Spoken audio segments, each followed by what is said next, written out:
ano po, ako po si Remedios Galvan Soriano at ngayon ay magbibigay po ako ng short video tutorial patungkol po sa amelioration program.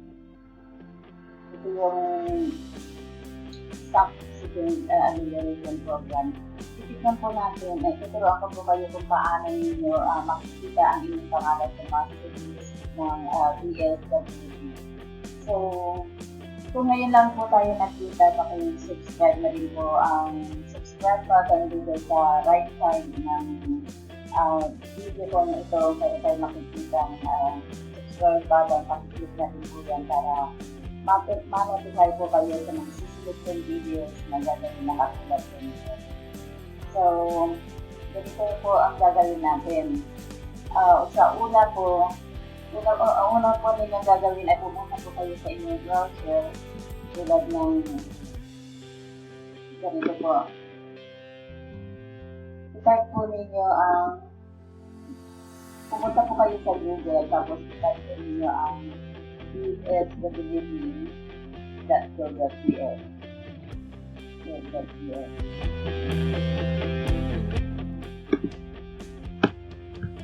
Ayan po, ang lalabas po dyan ay yung website ng ESWD. So, ang gagawin po ninyo, pwede po ninyo dito, itong drop down arrow na i-click ninyo yan, tapos piliin po ninyo yung itong list of subdivision solicitations transfer. I-click nyo po yan, i-tap ninyo. Tapos dito yan, ganito ang lalabas po pagka nakikita yan. Itong drop down arrow, kung saan po kayo saan po kayo probinsya, hanapin niyo po ang inyong probinsya. Sa akin po ay taga-Pangasinan po ako, so hahanapin po ang Pangasinan. Ito po ang Pangasinan. I-click namin yung Pangasinan. Tapos dito naman po sa municipality ay i-click nyo yung drop down arrow. Tapos dito po, hanapin ninyo kung anong bayan po kayo. Sa akin po, nagagasin po ako, walang naka-update pa dito na bayan ng Gasol. Kaya i-click ko muna itong poster. Titignan po natin ang isang kalapit bayan namin. Pagka-click po ninyo ng bayan ninyo, i-click nyo po itong search bar na ito. I-click nyo para lalabas ang mga pangalan. Kapag na-click nyo yan, andito na po yung mga pangalan ng mga taga Burgos. Dahil Burgos po ang na pangalan. Yan po ang mga pangalan nila. Mga barangay. Saan sila nakapag-isip ng mga isip. Yan po. Ganyan din po, pagka naka-upload na ang bayan ng Dasili, lalabas din yan ang inyong mga pangalan, yung mga nakatanggap ng subscription. So, ganun lang po ang gagawin ninyo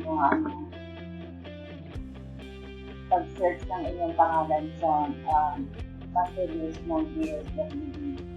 Ngayon naman po kung pwede naman po dito.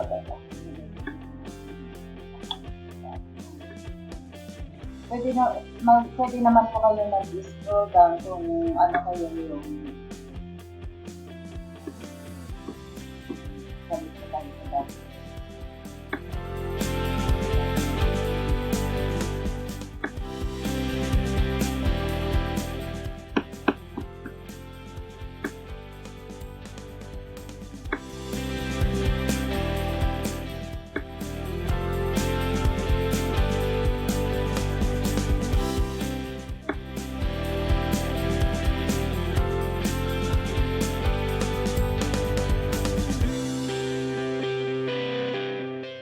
dito naman po sa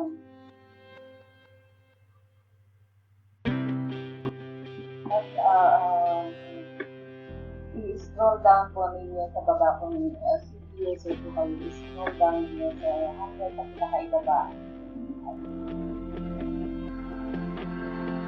Scroll down nyo lang po hanggang sa pinakaibaba. Dahil ang gamit ko po ay laptop, so dito sa right side, makikita dito nyo ito. List piece of chopped chicken breast. Ito ang i-click nyo. Lalabas din dyan ay yung kagaya kanina sa mga pangalan. Kagaya ng sinabi ko kanina, ito, sobrang dahil araw na yan, hanapin dito yung probinsya ninyo. Tapos naman dito sa municipality, yung bayan at yung system.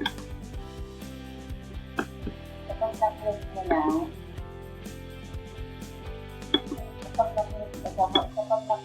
yung yung bayan ninyo, itong search bar ang i-click nyo ulit para naman ang mga pangalan.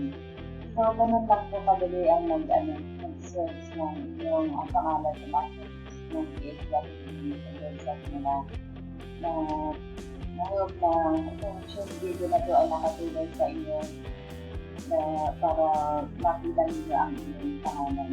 So, hanggang dito na lang po at huwag pong kalimutan mag-subscribe sa YouTube channel ko na ito para sa susunod na video ay mamasikat sa kanyo. Hanggang dito na lang po. Maraming salamat. God bless.